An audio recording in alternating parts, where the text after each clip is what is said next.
Today, we're going to talk about influencers.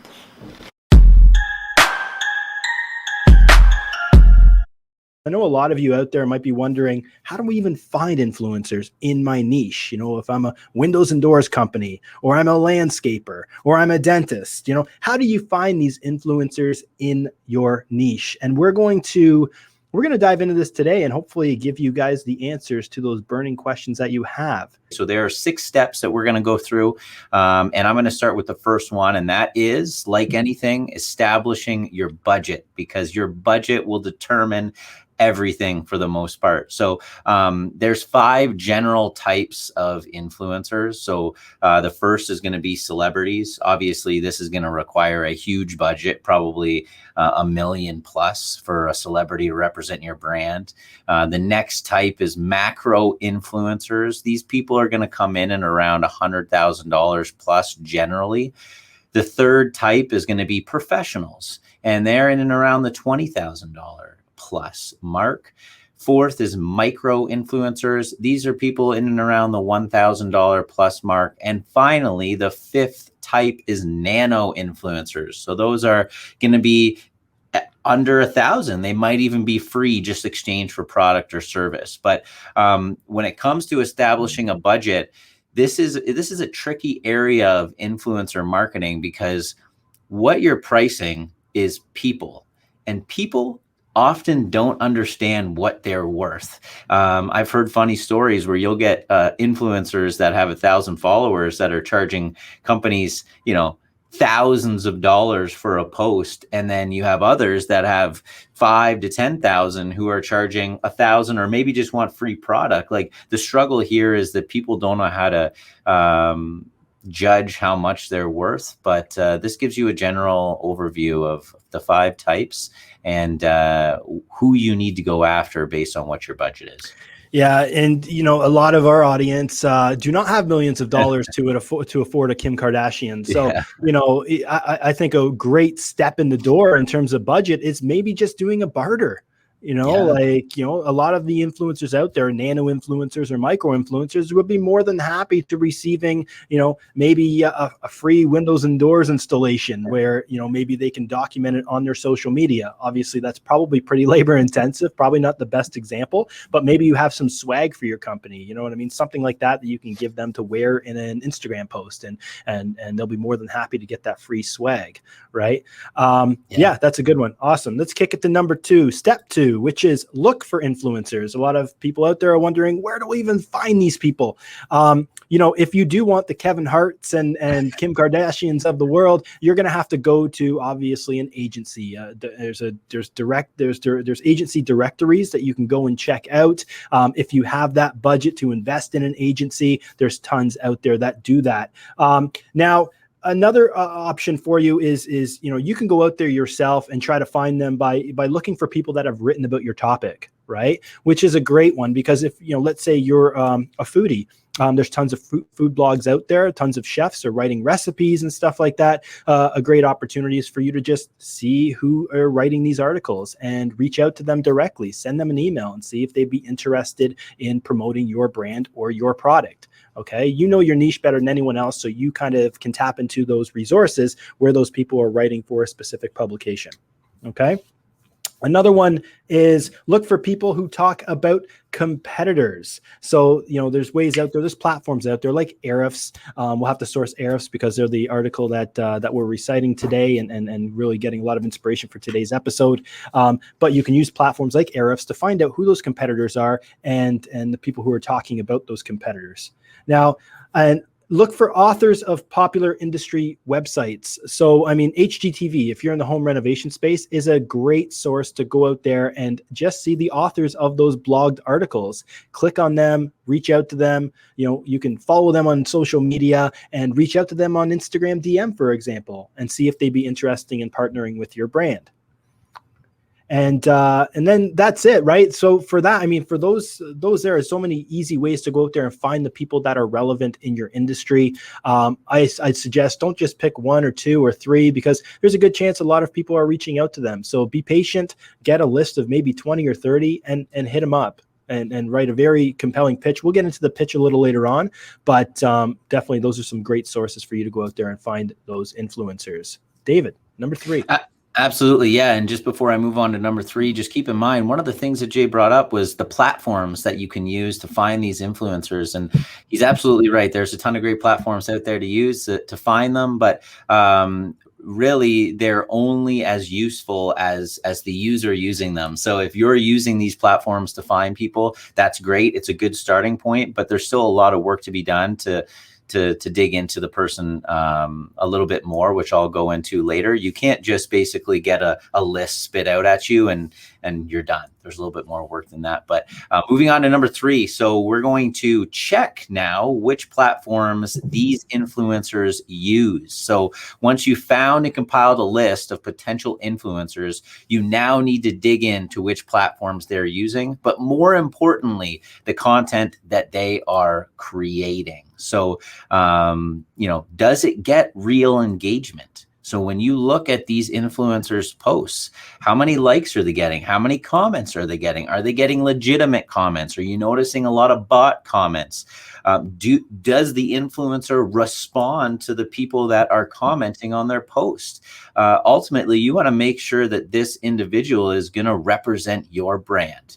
So you really need to dig into their content to figure that out. So as you go through this process, you'll really start to learn the platforms where influencers in your niche are hanging out, which is ultimately going to set you up for the next step, which Jason will go over now.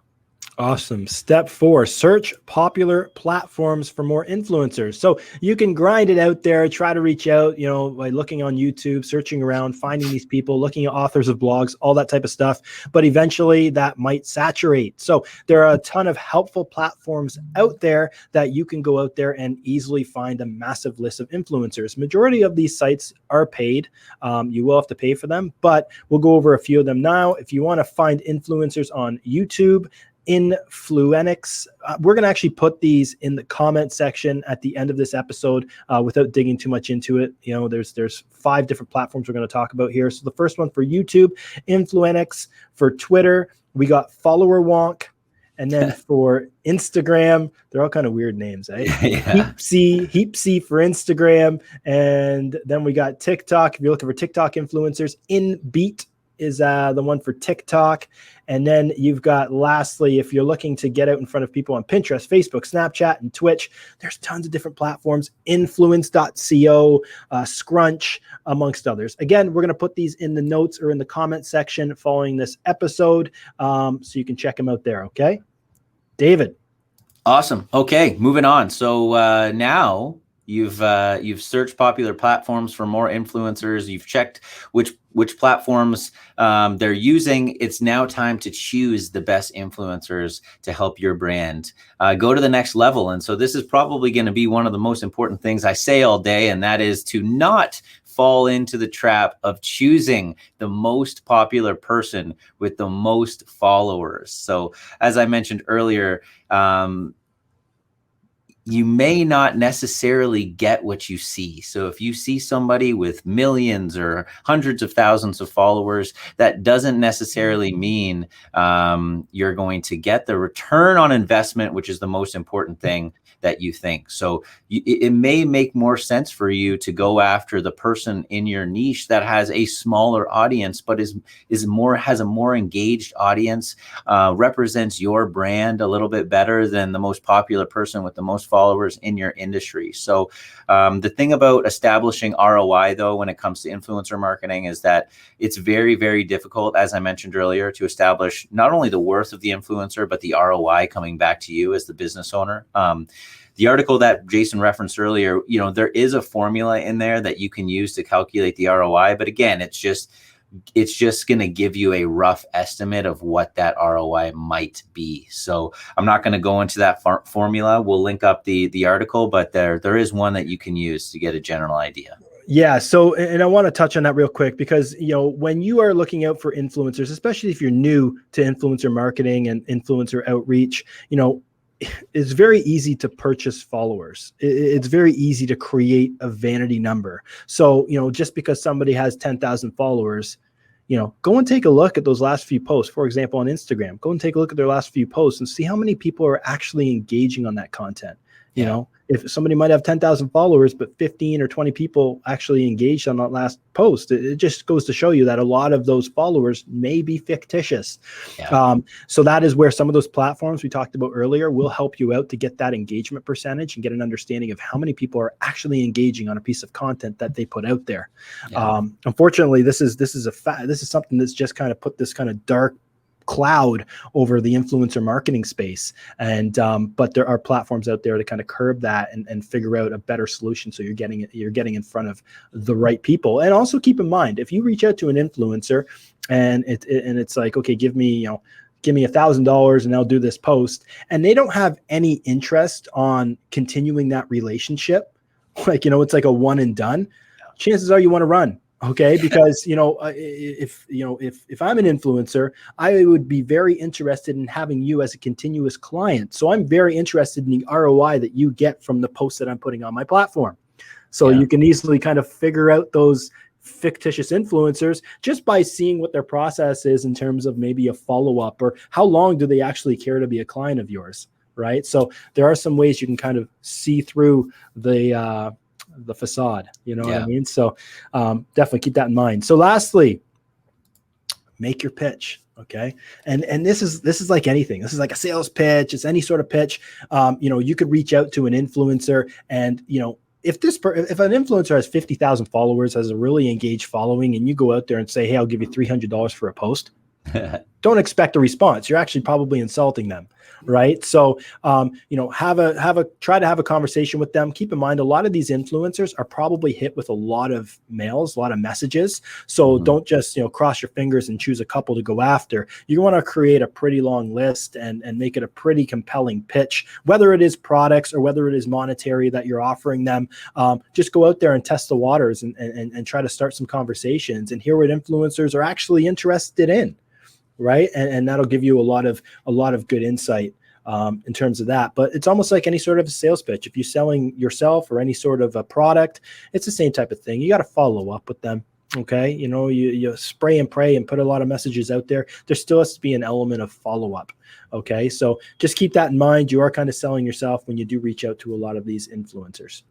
Yeah. And the only thing I'll say here is that when you go into the mindset of making your pitch to the people that you want to work with, Jason mentioned earlier, it's really not effective if you go into it thinking it's a one and done sort of deal. Like, you need to build real relationships with these individuals, because they're the ones that are representing your brand on behalf of you to thousands of people potentially. So, the most successful influencers and the most successful campaigns for businesses are the ones where there's a relationship between the two.